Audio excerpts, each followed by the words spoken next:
Hey guys, we're ready to take our notes on solids. If you'll make sure you have your packet with you and ready to go, you'll need to fill in the blanks as we go through the slides on the notes. The first page is just talking about what is a solid figure. A solid figure has 3 dimensions and takes up space. One solid example is the cube, and you can see to the side right here an example of the cube. It has 6 flat surfaces, which are called the faces.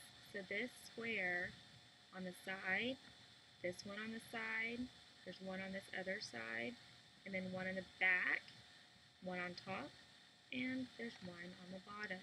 Those are all faces. It has 6 of them. It's kind of hard to see it, but an example of a square would be like a box. And you know that it has squares on the side, squares on the top and the bottom. Those are the faces. Each pair of faces intersects in a segment called an edge, right here. Each pair of edges intersects at a point right here called a vertex. So we're going to talk about the faces, edges, and vertices of solid figures. Here are 3 more examples: a rectangular prism, a triangular prism, and a triangular pyramid. All of these are solid 3-dimensional figures. Here are some other examples of solid figures. We have the prism, which is a solid with 2 congruent parallel bases. So like the top and the bottom, they're the same shape and size, and they run parallel to one another, and they are parallelograms. Here's the cylinder. You can see that it has 2 faces on the top and bottom. Those faces are circles. They are also congruent and parallel. Here's the cone, like an ice cream cone. It has 1 circular base, and the points on the circle are joined to 1 point outside the base. So here's that point up here. And then we have a pyramid. This solid has a base that is a polygon. The edges of the base are joined to a point outside the base, up here at the top.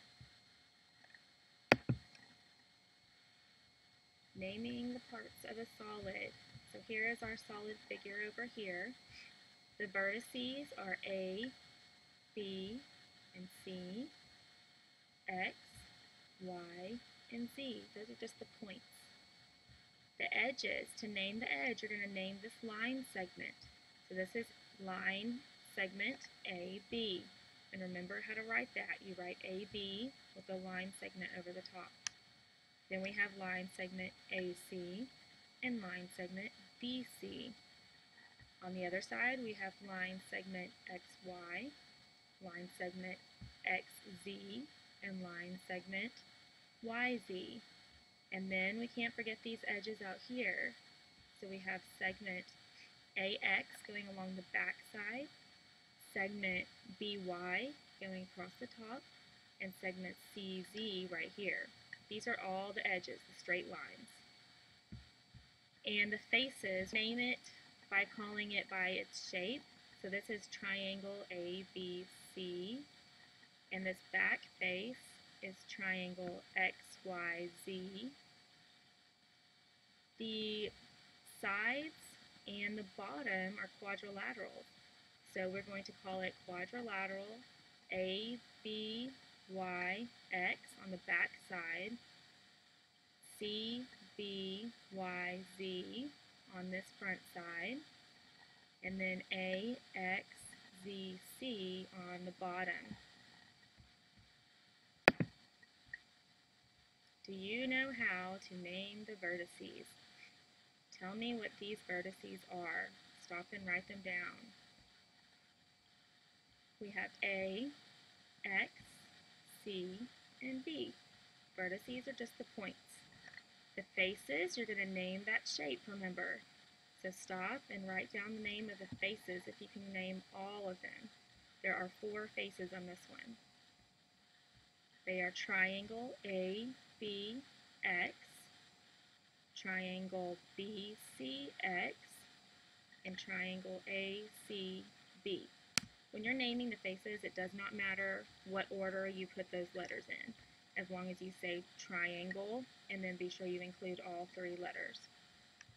For the edges, this would be line segment AB, line segment BX, line segment BC, line segment CX, line segment XA, and line segment AC. Here's a real-life example of a cylinder, maybe a Pringles can.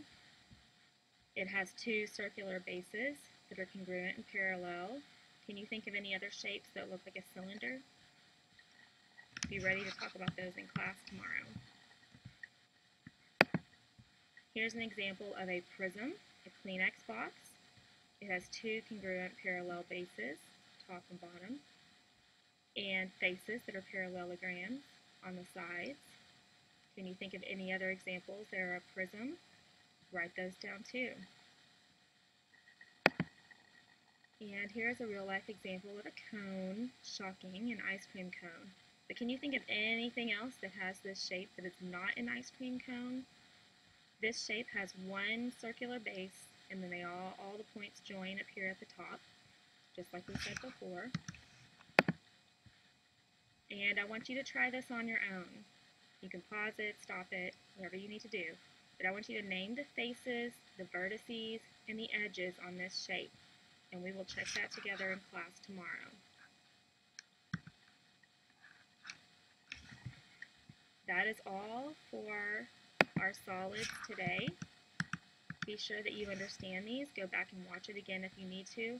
I really just want you to have an understanding of what an edge is and how to name it, what a vertex is and how to name those vertices, and what a face is and how to correctly name those. So be prepared to do those things in class tomorrow. All right, have a good night.